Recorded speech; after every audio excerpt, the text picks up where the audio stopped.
কোথাও ক্ষেত জুড়ে দাঁড়িয়ে আছে সবুজ লতা, কোথাও আবার ফলন আসার আগেই পচে নষ্ট হয়ে গেছে পুরো ক্ষেত। এতে শুধু উৎপাদন নয়, হুমকির মুখে পড়েছে কৃষকদের জীবন জীবিকা। 1 বিঘা জমিতে পটল চাষে খরচ হয় প্রায় 50,000 টাকা, কিন্তু এবার আবহাওয়ার বিরূপ প্রভাবে গাছ মারা যাওয়ায় অনেকেই মূলধনও তুলতে পারছেন না। পরিবার চালানো নিয়ে এখন চরম অনিশ্চয়তায় দিন কাটছে তাদের। পটল আবাদ করছি, 50-60 হাজার টাকা খরচ আমার।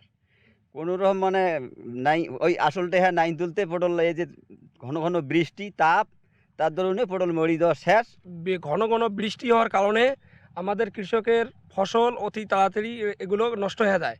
এখন তো পটল পাতেছি না আমরা, এখন বউ পোলাপান নিয়ে বাঁচবো কেমন করি এই চিন্তা তো আমরা পাচ্ছি না, মাথায় হাত দিয়ে বসে আছি। বৃষ্টির কারণে আর এই ছত্রাকের কারণে নষ্ট হতেছে।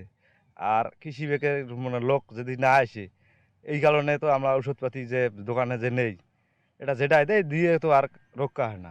জলবায়ু পরিবর্তনের প্রভাবে ফসলের ক্ষয়ক্ষতি বাড়ছে, তাই ক্ষতি কাটিয়ে উঠতে কৃষকদের স্বল্পমেয়াদী ও বিকল্প ফসল চাষে ঝুঁকতে পরামর্শ দিচ্ছে কৃষি বিভাগ।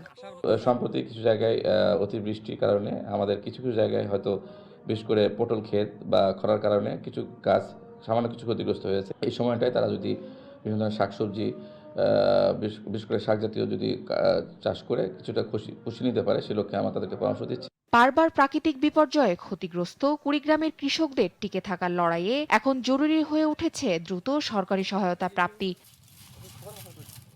তাসফিয়া ইসলাম, নিউজ ডেস্ক, দেশ টিভি।